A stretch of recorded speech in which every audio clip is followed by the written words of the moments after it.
Alright, so how you all doing, boys? Hope you're doing well. Now in today's video, we're going to be running over the 3-7 catastrophe stages. Now, this is of course a rerun with the implementation of the new Eastern stage, but if you guys obviously did this last time, you have seen the Mark II Valenti and the Camilla, and almost the same teams, due to the fact that, you know, power creep has happened. It's definitely a lot easier to do them, but there are of course new teams that we are going to be using just due to the fact we can finish them easier, but I figured since, you know, we haven't had the Eastern one last time, we'll go over it first. So team I'm going to be using today, if we can jump right in, there we go. I mean, you can really use whatever you like. The whole gimmick of this Eastern, she's a red character as you can see from the top there, is the, you know, humans deal less damage, basically to just stop her from getting absolutely blasted by Escanor. So for some reason they made her the easiest despite the fact she's a new one, but I'd recommend you know, full demon team. But if you like, even though Escanor has like the massive debuff on him, you can still run like a mono blue team and still do just fine. So that's what I'll be doing for this video, just to show you guys that you can really use anything for this. And who do we want to use as another? We'll chuck in the Jerry here, but yeah, by all means you can really use anything and you should do just fine. We'll quickly chuck some support on the back of Death Pierce here. Zeldris, why not? But yeah, this one, it's, if you like, I mean, by all means, even just use like your red demon team, but we'll quickly skip to when I have someone. But no, if you say have a red demon team, say it's like a buffer unit, red Slater, and just like another unit of your choice, by all means that'll work. It is like, I find it funny how easy they made this. Like, along with all the other 7 catastrophes stuff they've given us, like the story, yes, I understand that being easy, like the whole like little thing that they do, but when it comes to like the catastrophe tower, like the whatever its name is, the rerun of that is still like extremely easy. Like, I feel as if though with how much power creep has happened between when that originally came out and to now, they would have, you know, decided not to do a rerun and give us this more difficult content. But the actual intro for it is absolutely sick, and her transformation is even better. But yeah, no, we'll just have to see. I mean, I could imagine next time we have like a 7 catastrophe related update, there will be new events, or at least harder versions of the events that are currently out. Maybe we'll get like a hell mode to these, but let's see. I mean, we are of course not using Gotha. Probably would have been smart for me to actually chuck him in there, but we'll just chuck out these to start off. Looks like he's ranking himself up, yeah, but really, other than that, there's not a whole lot of gimmicks. Like, if you just spam cards, you should be fine. Like, there is of course like, there is still a chance you lose just due to the fact this is more just like a CC fight in this and like actually getting your damage. As you can see, any blue units really do good. I mean, the best idea for any of these, and you can literally use it for all of the stages, is if you say have someone run like a Green Denethor Liz, Gotha, and like a Helbram, for example, and you run Gotha, Gil Thunder, and like Escanor, or like whatever DPS works for the type advantage, that will absolutely just destroy everything. But I really don't want to overdo this, but I feel as if though we've definitely overdone that with all these cards there. You know, the blue SR Jericho is definitely a good pick as well. Like, I don't have her super built up, and due to the fact she's a human, she's still not doing good damage here, but as you can see, like, Escanor still does really good. You should have a fine time beating this one, but yeah, for all of these battles, if you use like that, you know, Denethor Liz buff rush team, basically the reason you use Denethor Liz is so you can guarantee yourself the extra rank up, and then just use like a type use like a type advantage character against the boss, you should be absolutely fine. Like, you can easily 2-turn all of these events. The Mark II Valenti one is a little bit harder in the sense that just like her fight is like really RNG dependent, especially the second phase. She has like a scare mechanic that stops you, like stops 2 certain units from attacking. All the others will be fine, but you do have to use some like Frauge and cheese on that one. It's very luck dependent, so I'd advise just using the team I use on all of these, like just easy runs. I mean, you can probably just auto all of them if you're like high enough CC.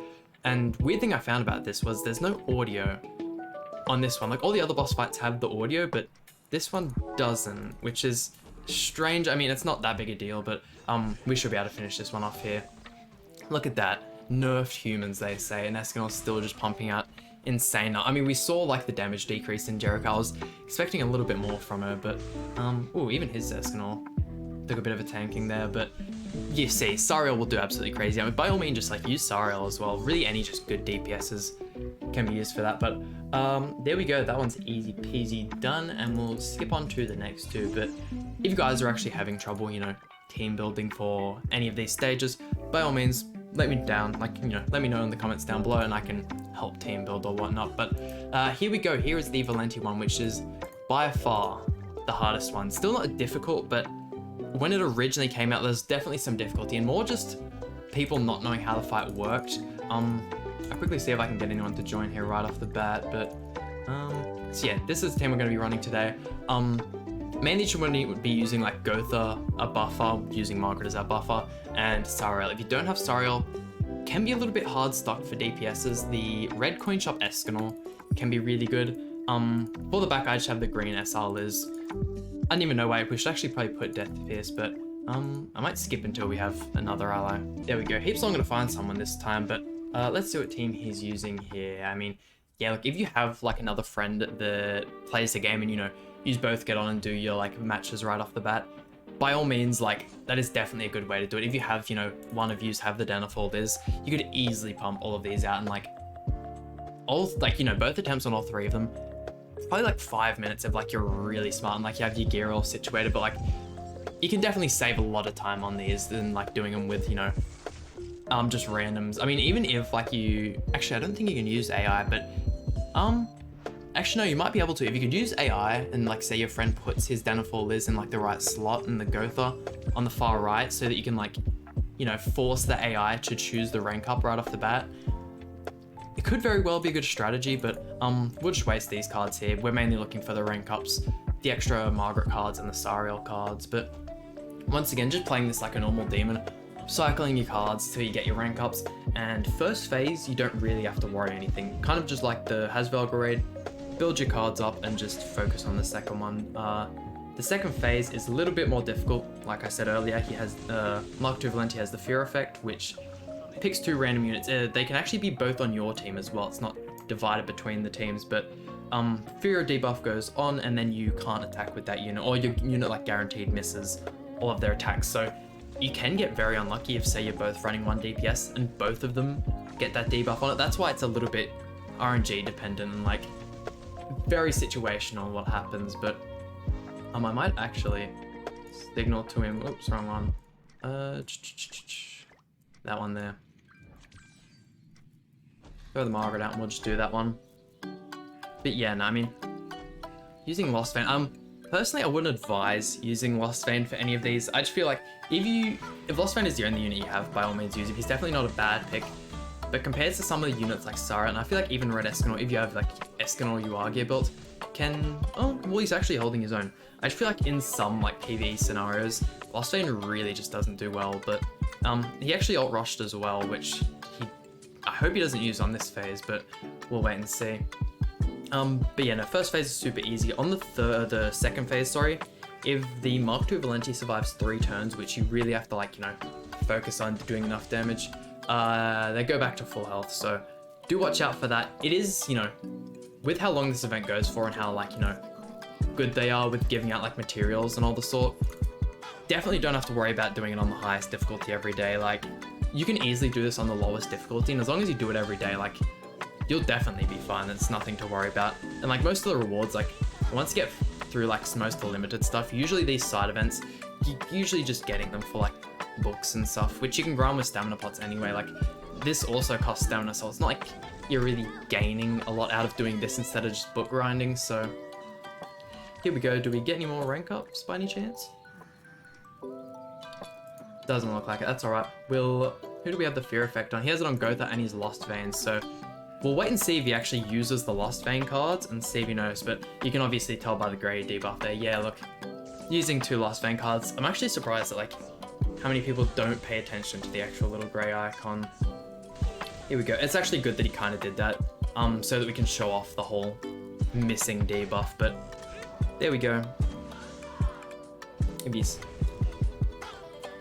Maybe it doesn't apply to ultimates?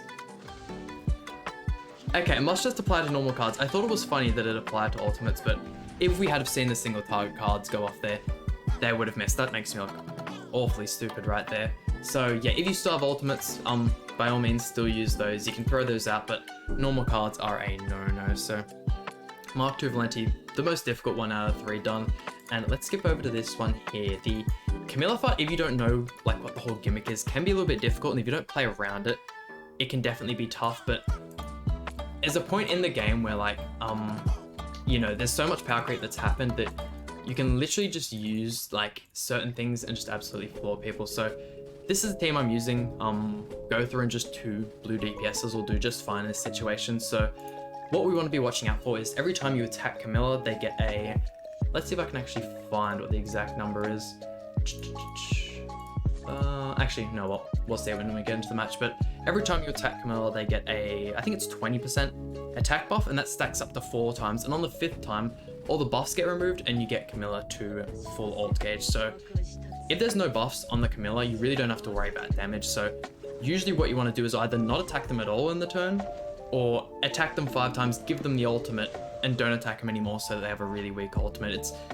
You'll see when we get into it, but with how far the game's come, and unfortunately our teammate isn't the strongest. I would have also liked him to have used like a mono blue team instead, but oh, actually we got some really good card draw. We should be able to buff Escanor and full Sentier. You'll see what I mean. Like when we throw this card into him, there's no like extra defense or any like modifiers that stop Camilla from just dying in like 1 turn super easy. So you'll see if he wants to use his cards here, just how quickly we'll get through it. Like this one's, would I say the Eastern or Camilla? I mean, this one definitely has like a lot more difficulty if you're lower level, and like doing it with the randoms is like another thing that adds like a whole bunch difficulty. But yeah, as you can see there, Escanor is just way, way, way too powerful. His attacks will finish her off here, but you'd argue this one and the Eastern one are by far the easiest, but most of them you'll be fine. And getting on to the second phase, if we get any more Escanor cards, it's just done for. But yeah, no, I mean, I would like to see them add more. I don't think we've had any like Shin bosses or anything. I'll just throw out all of our cards here, but would like to see them add more bosses. I'd like to just see more 7 Catastrophe stuff in general, or even what they've done with this update, do like a Ragnarok spin-off. Although, yes, technically it'd be the same content. I just liked it. There's so much potential with Ragnarok that's like, just due to the fact that, you know, they've just like moved away from like the 7 Deadly Sins path. Obviously we're still gonna have like story updates and whatnot, and like there's all that, but they've just showed that they can just really add their own story and just do whatever they like. And like maybe in the future we might even get, you know, another update like once they've finished with Ragnarok, if that ever happens, or if maybe Ragnarok's just all they plan to do with Grand Cross. But unfortunately, didn't kill there. As you guys saw, we got to see the passive build up there, and the ultimate will do no damage. We still has the 1 buff, which is unfortunate to say the least, but I'll signal that we have the 2 rank ups. Yeah, those cleave cards are insanely strong. Actually, not cleave, I think they're charge AoEs, but 1, 2, and yeah, he's throwing up his Escanor card. That'll just about do this one as well. I would have liked us to have gotten some more DPS cards, but I mean, I do believe we did a fairly good job of showing the gimmicks in all the fights, so that's good. And of course we showed victories. I mean, most of the teams in this content are fairly flexible. I mean, there's no make or break teams with like, you know, some of the new Tower of Trial stages can be like extremely difficult. Like, oh, you don't have Red Molescular built, you're gonna have to build her, otherwise you can't do it. There's none of this going on here. And I mean, I actually haven't even checked out the shop. I saved it for today's video. Costumes for Eastern, which, I mean, if you guys, I wouldn't recommend summoning on the banner, but if you did, that's nice, some SSR costumes. More costumes for just like the regular 7 Catastrophes. Yep, same stuff. And, oh, it's actually nice. So they didn't actually give us any of like the useless books that you can buy or anything. So everything in the shop I'd advise buying out. But I mean, there we go. Hope this video helped you guys out. Please hit like button, subscribe. Really means a lot to me, and I'll see you guys for some more Grand Cross content.